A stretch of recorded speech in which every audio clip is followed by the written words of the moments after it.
Hi, this is Dr. Darren Schmidt at the Nutritional Healing Center of Ann Arbor, and this is a very short video on mitral valve prolapse, also known as MVP. And I'm talking about acquired, meaning over the years as somebody gets older, they start to have a murmur in their heart, and so the cardiologist will listen to the heart, and there'll be like some sort of a weird, not normal sound coming from their heart. So the patient could be diagnosed as mitral valve prolapse. And I'm not talking about like babies who are born that have some sort of heart deformity or something like that. So here's what mitral valve prolapse is, and here's what causes it. So you have your heart, and it's sitting in your chest, and it's basically suspending itself there inside your chest from connective tissue, which, you know, connective tissue makes up ligaments and muscles and tendons and cartilage. So connective tissue is sort of like the base tissue that connects things together. So as decades go on, if you're eating a bad diet, like grains and bread, you know, pasta, lots of sugar, those foods make everything saggy. It makes your connective tissue weak. And then you can have easily herniated discs, and you can have bruises easily because the ligaments or the connective tissue in your arteries are weak, you know, these kinds of things. So the mitral valve prolapse is caused by the heart sagging in the chest.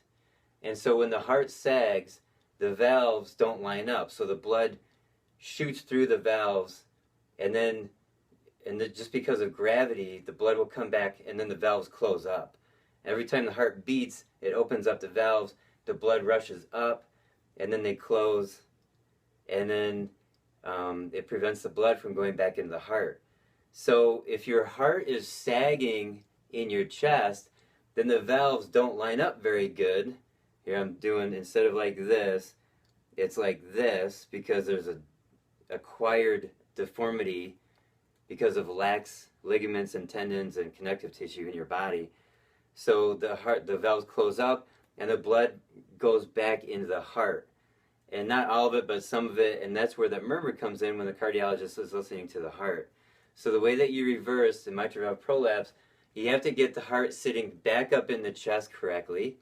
And the way that you do that is with good supplements and good diet, avoiding the bad food, avoiding the inflammatory foods, avoiding bread, pasta, sugar, and eating vegetables, healthy fat, healthy protein, and everything that I always talk about in every single one of my videos.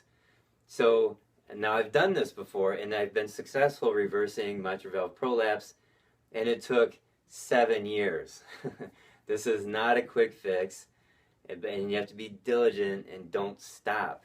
Keep working on your diet and keep eating healthy foods.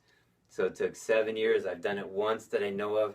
This patient was a former employee at University of Michigan Hospital. She worked in the cardiology department. She told me that she thought she knew all the best doctors, and then she met me, and I gave her the right supplements, and she worked with me for many, many, many years. And she had a murmur, and she had mitral valve prolapse, and she went to the cardiologist, the best in the world, who after a few years said, "You don't need to see me anymore because the murmur is gone and the prolapse is gone." So the patient's heart went from sagging in her chest to sitting upright in her chest, and that's the bottom line with mitral valve prolapse.